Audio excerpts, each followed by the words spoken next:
kwizera Imana iri hejuru y'abakomeye bo mu isi. Ni ukuri, ni umuntu utegekana n'Imana, ni umuntu Imana ikoresha itabara abandi, ni umuntu Imana ikoresha itabara ingumba, ukagera mu muryango wabuze abantu ukarema.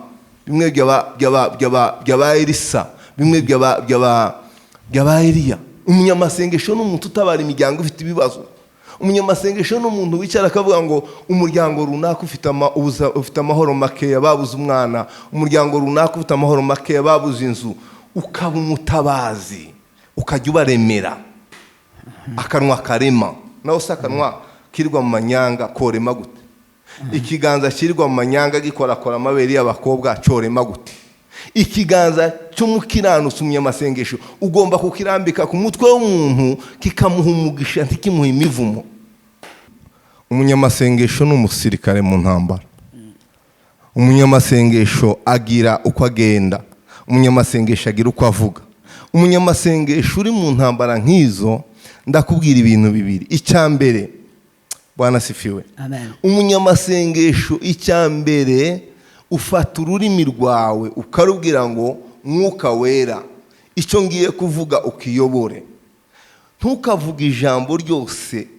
Uburyo bwo kurwanisha isengesho mu ntambara y'umubiri, mu ntambara y'umwuka, ni byiza kurwanisha isengesho kuruta kurwanisha amagambo cyangwa se kurwanisha ubunararibonye. Ikaze kuri Himbaza TV. Uwiteka akomeze kuguha umugisha aho uherereye hose. Muri comment mujye mwibuka kutubwira aho mudukurikiye muherereye.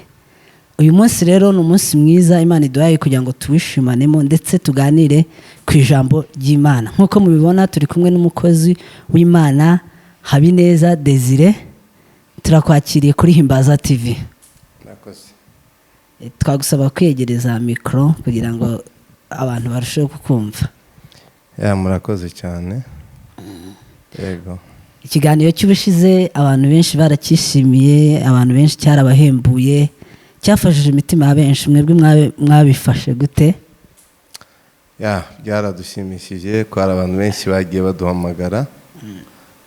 Benshi cyane bagiye baduhamagara, sinzi naho bakuye amanimero yacu, ariko ni umugisha. Uriya iyo uvuze ijambo rigafasha imitima y'abantu bari mu bibazo cyangwa bari basa n'abacitse intege, ndabizi ko tuba dukoreye umugisha ku Mana, kandi Imana ibihawe icyubahiro muri uwo mwanya. Imana ishimwe cyane. Ngira ngo rero nk'uko uyu munsi hari undi munsi mushyashya tugiye kwiga kuri indi jambo rishya, ese ni iki mudupfunyikiye? Uyu munsi turaganira ku ki? Kubera ko kenshi ngewe kariya yanjye se cyangwa icyo Imana yampaye, njya mfasha abantu mu buryo bwo gusenga. Nkunda intwaro yo gusenga cyane kubera ko niyo njya nkoresha.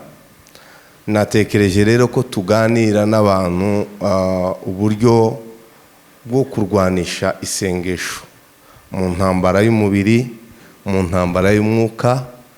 Ni byiza kurwanisha isengesho kuruta kurwanisha amagambo cyangwa se kurwanisha ubunararibonye.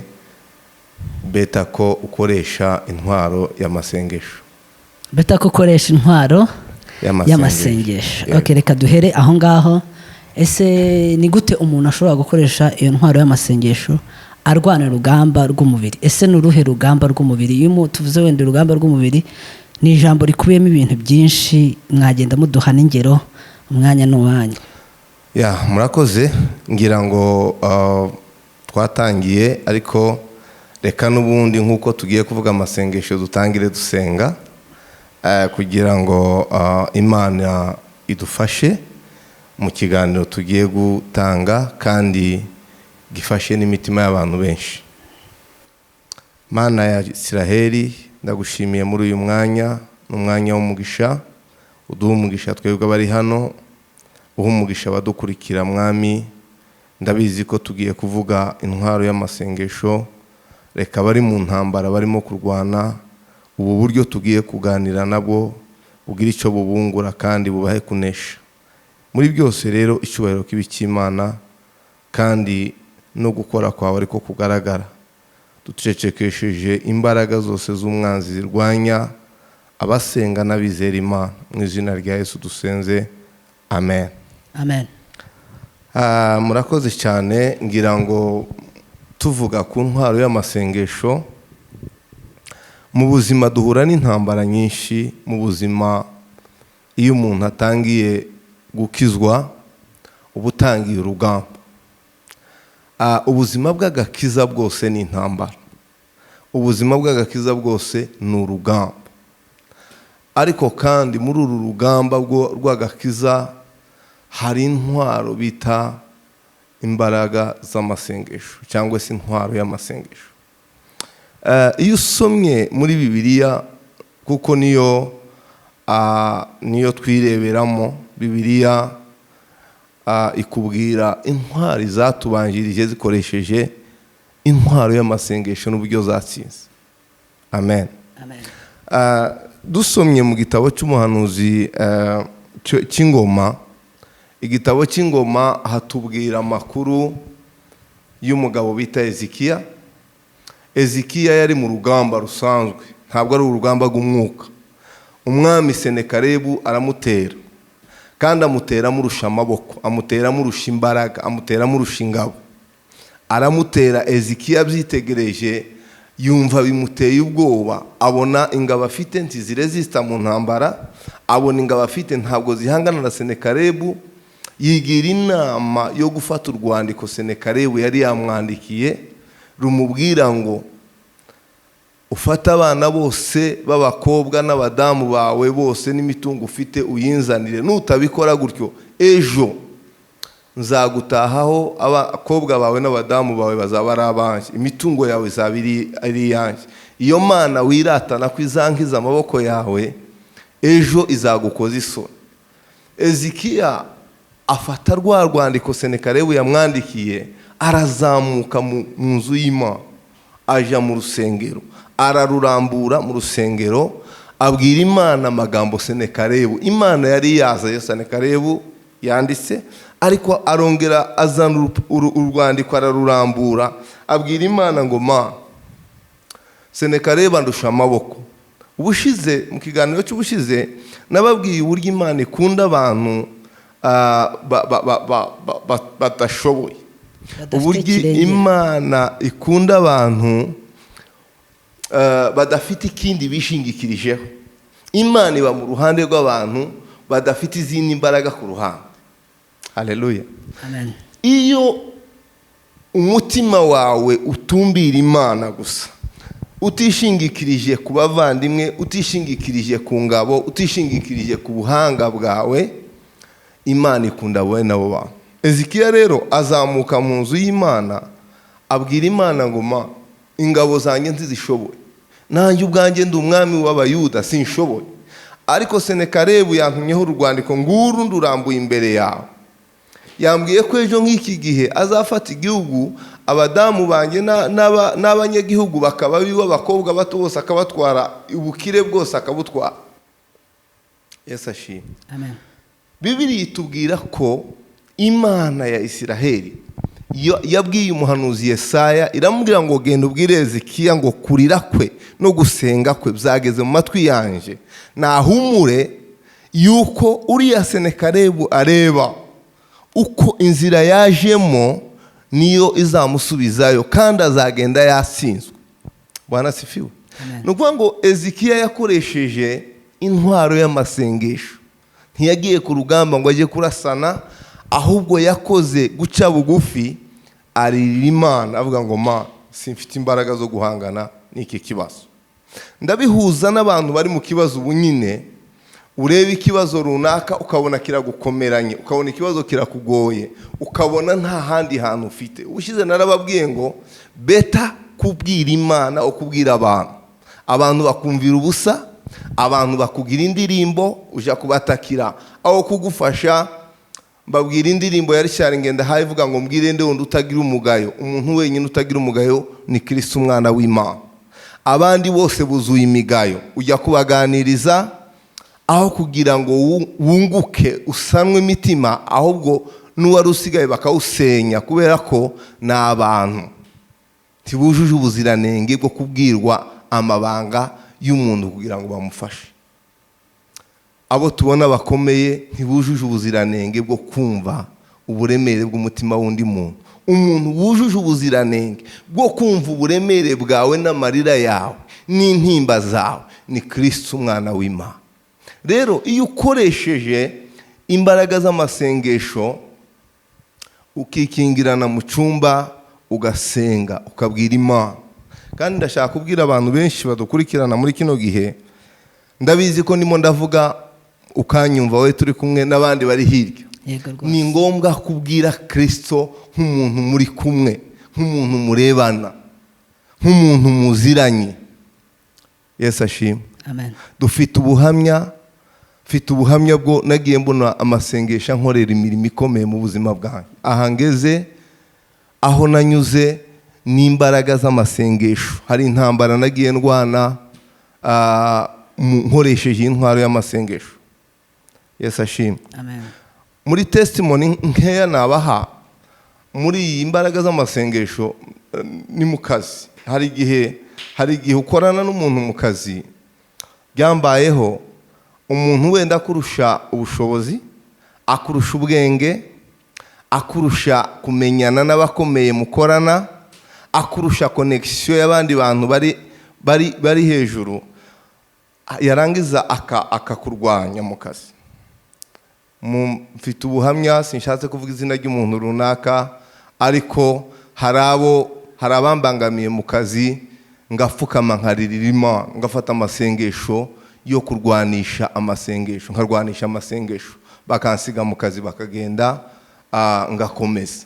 Ariko atari ko batekereza yuko bagiye kukanyirukanishamo, ngiye kukavamo, ariko nafukama ninginga Imana, ngasenga nkabwira Imana ngo uriya muntu sinamugiriye ishari, uriya muntu sinamurwanyije kubera iki wandwanya, umunkize, ni wewe maboko yanjye, ni wewe ndwanishije, ni wewe data, ni wewe nta wundi muntu. Iwe yishingikirije abakomeye, yishingikirije bene wabo, aravuga rikijyana, ariko ngewe ciye bugufi untabara.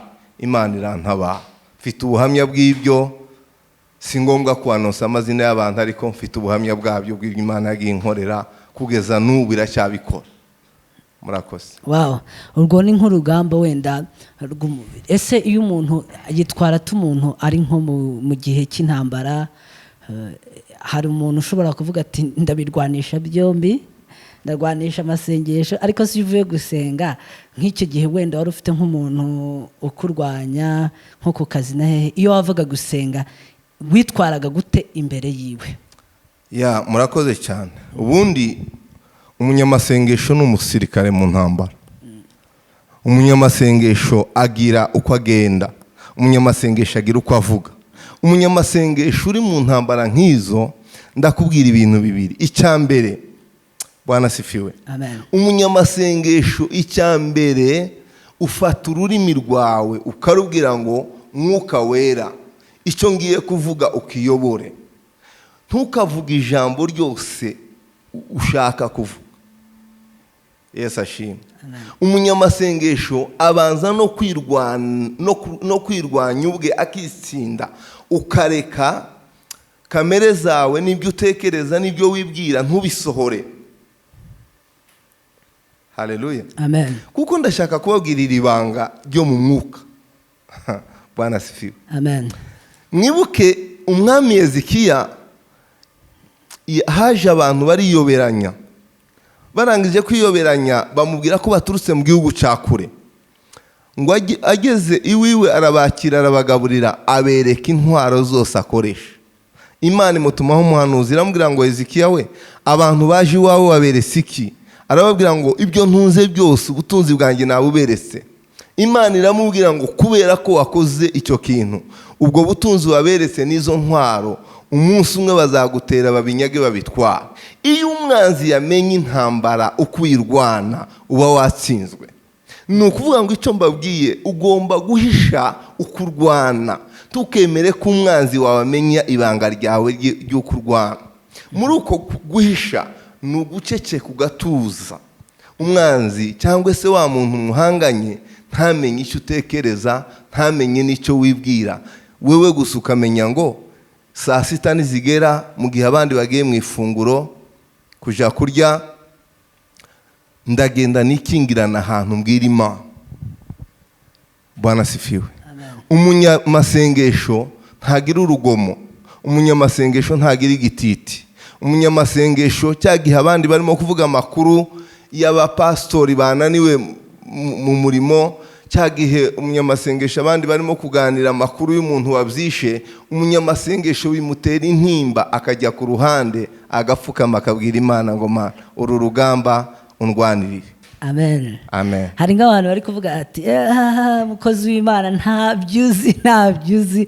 Hari umuntu umereye nabi akavuga ati akumva ararushya akavuga ati uyu munsi ndaza kumubwiza ukuri, ndaza kumubwiza iry'indani nk'uko bakunda kubivuga mu Kinyarwanda. Ati mukozi w'Imana ntabyuzi. Hari n'ufite gahunda akavuga ati ejo njye uriya muntu yaransuzuguye sinakwirimanganya, nzamubwira ukuri, kimeneke wa mugani w'Abanyarwanda. Ese wavuga iki ku bantu birwanirira? Mu kuri ndamubwiza ukuri uwo muntu ko yabatsinzwe. Twizere Imana iri hejuru y'abakomeye bo mu isi. Ni ukuri Imana irihe wa muntu ubona ukugoye, wa muntu ubona ufite. Ejo bundi Imana yaranyeretse, reka mbabwire ubwo buhamya. Ejo bundi byaje mu nzozi ndyamye. Imana inyereka intwaro za kirimbuzi ziriya zikorerwa, nabonye igihugu ari iriya Korea y'Epfo. Imana inyereka ziriya ntwaro biriya bifara. Hanyuma mu nzozi, ariko narimo byahari mu nzozi, ndangije muri izo nzozi mbona umuntu arambaza ngo ese ubonye ziriya ntwaro urazibona? Ndamubwira ndazibona. Arambwira ngo hindukira urebe ikirere. Ndeba ikirere hejuru, mbona ikirere kirijimye cyane, kirasa n'ikigiye kugwamo imvura nyinshi, irimo neje, irimo urubura.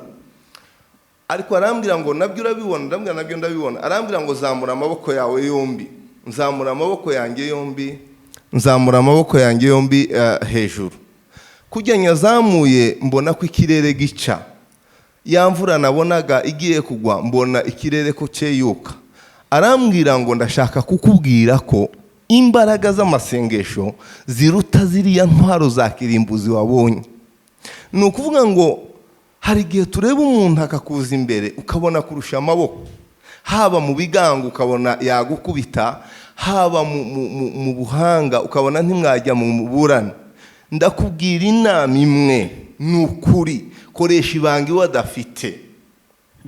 Muri iyi nzira baravuga ngo bamwe biringiye abakomeye mu butegetsi, abandi biringiye imbaraga zabo, abandi biringiye amafaranga yabo, abandi biringiye ibyo bamaze kugeraho, abandi biringiye experience. Ariko wewe narababwiye ngo ca bugufi ubwira Imana ngo Mana, ni ukuri atari wowe nta wundi wontabara. Nubona udatabawe uzoza ufate Bibiliya uyitwike uvuge ngo ni ikinyoma. Fata ugende uce bugufi usenga Imana, kandi ntubikore rimwe. Fata ijambo riri muri Luka 18. Hari umugore, ndashaka gusubiza uyu muntu wakubwiye ngo hari igihe ubona umuntu agusuzuguye cyane. Uyu mugore wo muri Luka 18 yari umupfakazi, hakaba umucamanza utubaha Imana, kandi uyu mucamanza Bibiliya atubwira ngo ntiyubahaga n'abantu, bivuga ko yari afite imbaraga zose na power zose. Uyu mupfakazi arambwira ngo wa mucamanza wanciriye urubanza komerewe na. Arambwira ngo wa mugore we sinubaha Imana n'abantu ndi hejuru yabo, urandegahe? Umugore akomeza gutitiriza, mu gitondo abyukiriwe, nimugoroba akabyukiriwe, bigeraho naho wa mucamanza yamubwiye ngo niwongera kugaruka nzagufungisha cyangwa ngo ukubite ugwe muri gereza. Ariko kubera ko umupfakazi nta bundi bushobozi yari afite, yari yizeye Imana, akomeza kugaruka. Wa mucamanza imana yorosha umutima wa mucamanza. Aravuga ngo nubwo ntubaha imana sinite ku bantu, reka uyu mupfakazi kuko anduhije mucire urubanza. Irwo ni urugero rwiza rw'umuntu ukurusha amaboko, rw'umuntu ukurusha imbaraga. Ntiwirwanirire, ni ukuri, pfuka musenge. Bibiliya itubwira neza ko iyo usengeye umwanzi wawe nibwo uba utsinze, iyo umusabiye umugisha nibwo uba utsinze, iyo umusabiye imivumo uba utsinzwe. Amen. Amen. Ndabwira uwo muntu rero ngo ni ukuri, niyihangana afata ururimi rwiwe, kuko ashobora kujya kumubwira avuga ngo ndamubwiriza iginani akirwanirira ntihagire icyo akemura, n'ubundi kagasuzuguro kagakomeza kuba agasuzuguro. Ariko hari igihe ukubita umuntu mutarwanye, hari igihe usinda umuntu utamukozeho. Pfuka musenge, ubwire umutabazi wo mu ijuru azagutabara. Amen. Amen. Iyo turi kuvuga ku ntwaro y'amasengesho, hari uburyo bwinshi abantu basengamo.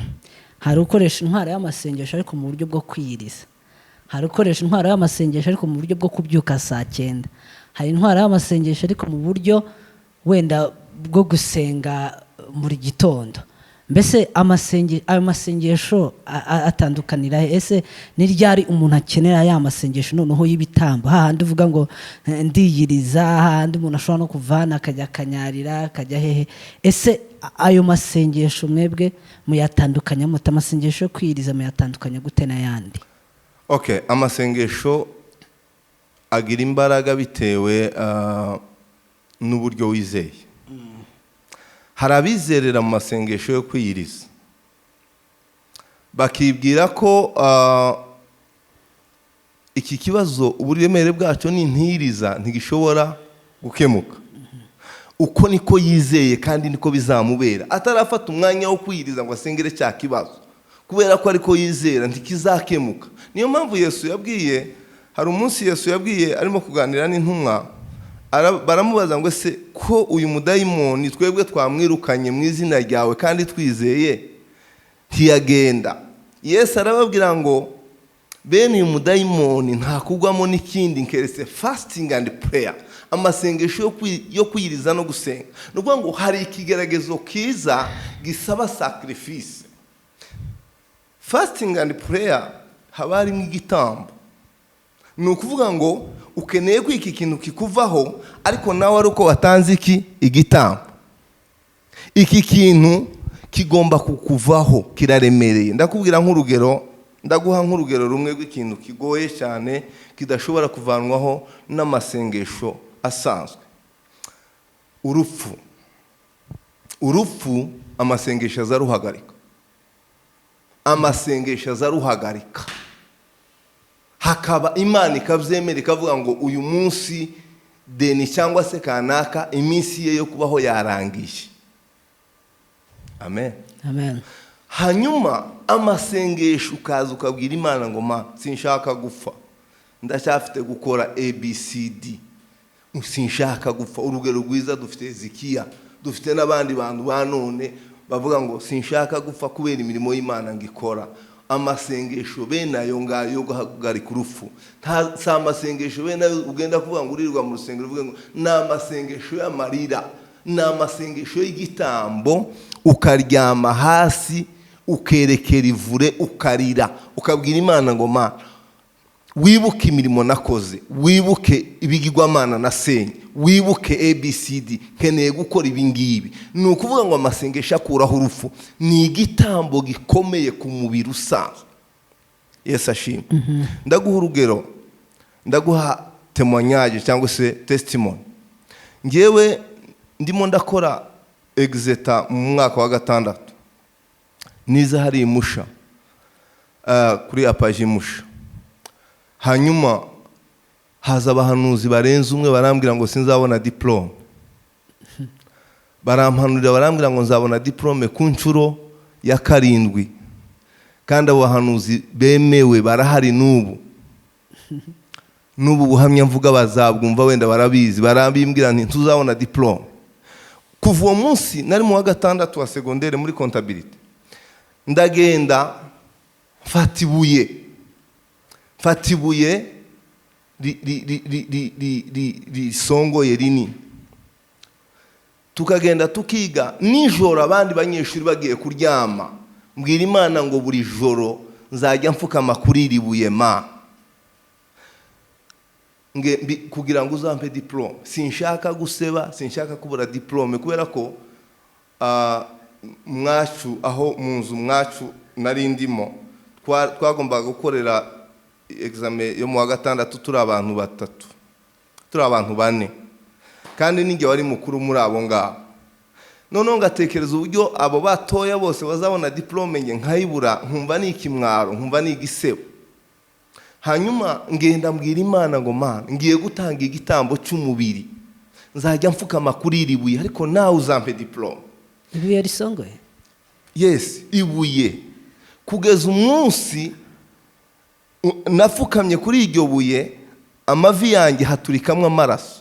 Amaraso araturika, n'ubu ngira inkovu mu mavi, amaraso araturika arashoka. Nemezanya n'umutima wanjye ndavuga ngo Mana, wageze igorigota ku musaraba, amaraso yawe acungura isi. Aya maraso yanjye aturutse kuri rino buye acungure diplome yanjye nyibone. Niko byagenze, nabonye diplome kandi y'amanota meza, kandi bwa mbere bitandukanye n'ibyo abahanuzi bari bambwiye. Iyo ni sacrifice. Kandi si ukuvuga ko abahanuzi bari babeshye. Bari bavuze ibyo babona kandi by'ukuri, ariko amasengesho akuraho ibintu kubera igitambo n'uburemere wabihawe. Wow. Yeah. Imana iguha umugisha mwinshi. Yego. Hari abantu bakunda kuvuga yuko cyangwa se ni nako bigaragara, wowe ubitekereza iki ko abanyamasengesho aribo bantu bajya bahura n'ibibazo bikomeye? Ya, birashoboka. Ariko kandi abanyamasengesho bafesinga isi y'umwuka abandi batazi. Abanyamasengesho ni inkoramutima z'Imana. Abanyamasengesho ni abantu Imana ibwira ibintu. Ni ukuvuga ngo impamvu bahura n'ibintu ni uko kenshi bashaka gushobora ibyananiye abantu. Kandi ndaguha urugero rwiza, abantu benshi bananiwe mu nzira nibo babera abandi bashaka kubatega ngo bananirwe. Kubera ko umuntu ntakeneye ko Desire shobora ibyamunaniye, kubera ko ibi bintu byamunaniye ntashaka kumva ko Desire yabishoboye, ahubwo arashaka uburyo atega Desire nawe ananirwe. Ni ukuvuga ngo kubera ko abantu benshi amasengesho yabananiye batayumva, batayafesinga, nicyo gihe bashaka kuvuga ngo habamwe intambara, ariko izi ntambara z'abanyamasengesho sibo bazirwana, umwuka aza kurwanirira. Umwuka ni ukurwanirira intambara nyinshi zirimo kandi ukazitsinda. Wow, ni nka bya bindi ngo igiti cyera imbuto nicyo giterwamo amabuye. Cyane rwose. Each level, each devil. Yeah. Hari umuntu wavuze ngo uko uzamutse ku rwego niko na Satani apromoting undi mudayimoni urusha wa undi imbaraga zo kukurwanya. Yego. Wow, Imana iguha umugisha mwinshi. So reka dukomeze wenda tuganira, ni ryari Imana ishobora kutumva amasengesho y'umuntu? Imana kenshi nta na rimwe Imana itumva amasengesho y'umuntu. Imana yumva amasengesho y'umuntu, ariko amasengesho, icyifuzo urimo urasengera gifite intambara zibiri, ukeneye ko kikugeraho, kandi Imana yabyumvishe nayo yacyohereje. Wibuke Daniyeli arimo arasenga. Daniyeli arimo arasenga, amasengesho ya Daniyeli aya ngayo ukunda kubona abantu benshi basenga ngo dufite 21. Fondatere wayo ni Daniyeli, umuhanuzi Daniyeli niwe wayatangiye. Akiyatangira mu gice cya Daniyeli cya 10 uzabisoma. Haravuga ngo agitangira gusenga ibisubizo bye byaramanutse. Imana yarumvisha amasengesho ya Daniyeli, hanyuma imwohereza ibisubizo. Ariko ibisubizo kubera ko umwanzi ahora yanga ko abantu banezerwa basenga, umwanzi ahora ategamye, ahora yasamye kugira ngo afate ibisubizo by'abera. Iyo usenze Imana ikakumva, Imana ikohereza ibisubizo, warangiza ugasinzira, ibisubizo byawe biraza ariko ntubimenye. Nicyo gihe abantu benshi batangira kuvuga ngo amasengesho yanjye ngo ntabwo yumvishwe, ngo Imana ntiyayumvishe. Oya, Imana yarayumvisha, ahubwo wararangaye. Kubera ko warangaye byatumye uba amaso, kubera ko Bibiliya avuga ngo Daniyeli akomeza gusenga. Ibisubizo bye byaje ku munsi wa mbere ntiyabibona, akomeza icyumweru cya mbere iminsi 7 bitaraza, ariko agikomeje gusenga. Bibiliya irambwira muri Daniyeli igice cya 10 haravuga ngo ku munsi wa 23 Bwana sifiwe. Amen. Ntabwo yanashubijwe ku minsi 21 yari yihaye, ahubwo yashubijwe 21 yashize, ariko yanga kuva imbere y'Imana. Aravuga ngo ku munsi wa 23 nibwo marayika yamuzi, arambwira ngo Daniyeli mugabo ukundwa, ibisubizo byawe byamanutse umunsi wa mbere watangiye gusenga, ariko ubwami bw'Abamedi n'Abaperesi bugereranywa n'ubwami bwa Satani bwafashe ibisubizo byawe. Ariko kuko wakomeje gukomanga, mu ijuru haje uziribaza ngo ese ko Daniyeli agikomanga kandi ibisubizo byo twarabyohereje niki? Hoherezwa marayika w'intambara bita marayika Mikayeli, niwe ushinzwe kurwana intambara. Bibiliya itubwira ngo niwe warwaniye na Satani intumbi ya Mose aramunesha.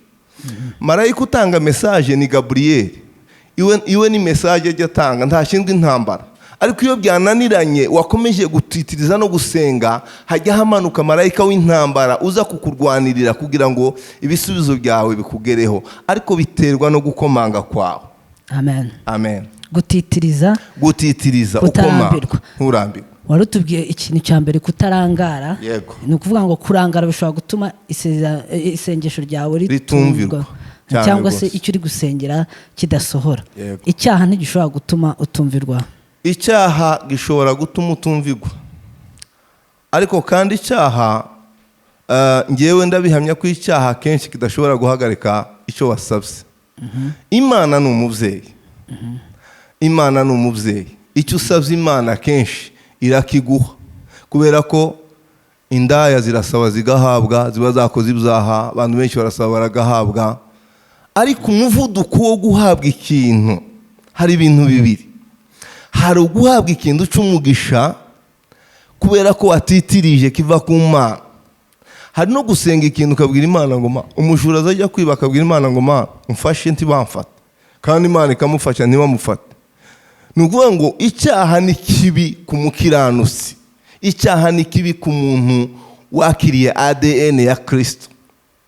Uwo nguwo iyo yakoze icyaha, amasengesho ye n'umutima ujya umurya, usibye no kuvuga ngo n'umutima ujya umurya kumva ko nubwo ngiye gusenga, nubwo ngiye gusaba data iki kintu, ariko nakoshereje data namukoshereje. Ni ukuvuga ngo icyaha ni kibi ku muntu ufite ADN ya Kristo, ariko icyaha kenshi simpamya ko gishobora guhagarika isengesho wasenze.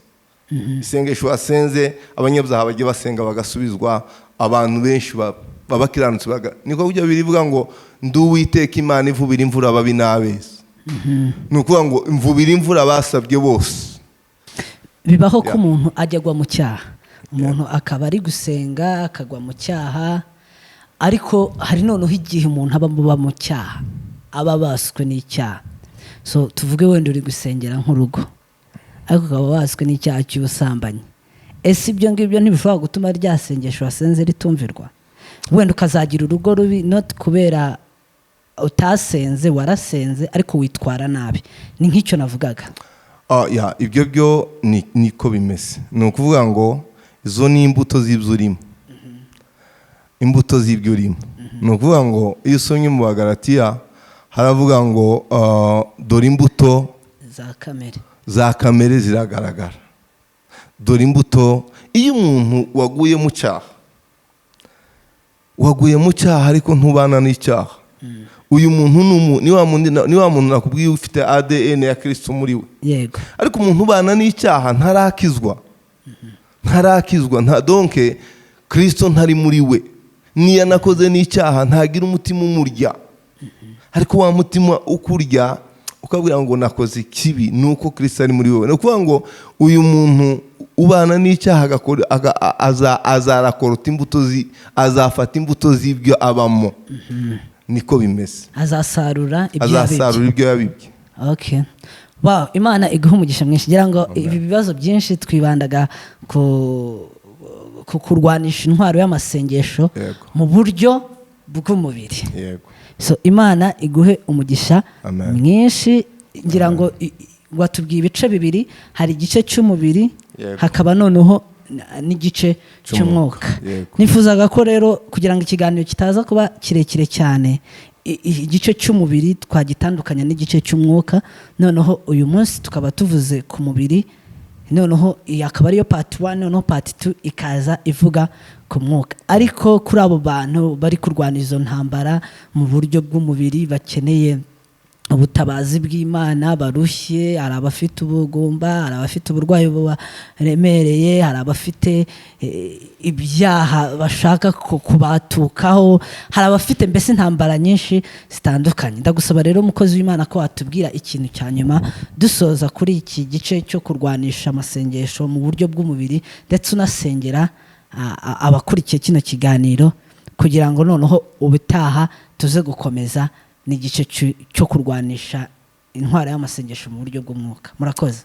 Amen. Imana ibaho umugisha mwinshi cyane. Ngira ngo umuntu wese uri mu ntambara z'uburyo bw'umubiri, nabibabwiye, hari igihe umuhanuzi watumwe n'Imana akugeraho akakubwira ngo Imana irambwiye ngo hari iki kintu ugiye kubona cyiza cyangwa kibi, swat ugiye kubona visa, swat ugiye kubona umugore, swat ugiye kubona umugabo, akaguhanurira icyo kintu. Mu by'ukuri uyu muhanuzi ntiyabeshe, ntiyanavangiwe, ni umwuka wamubwiye. Ariko hagati yawe no kubona kino kintu birasaba energy yawe, birasaba imbaraga zawe. Amen. Hagati yawe no gusingira icyo umuhanuzi aguhanuriye birasaba sacrifice yo gufata umwanya wo kubisengera no kubisingira, ukabanza ukumva ko bihawe. Hari igihe kenshi bahanurira abantu ukavuga ngo amen, I receive, but you don't receive. Kugira ngo ubirisivinge neza nuko utanga sacrifice, ukabireba biri hakurya nawe uri hakuno, ukarwana no kugira ngo ubisingire. Bwana sifiwe.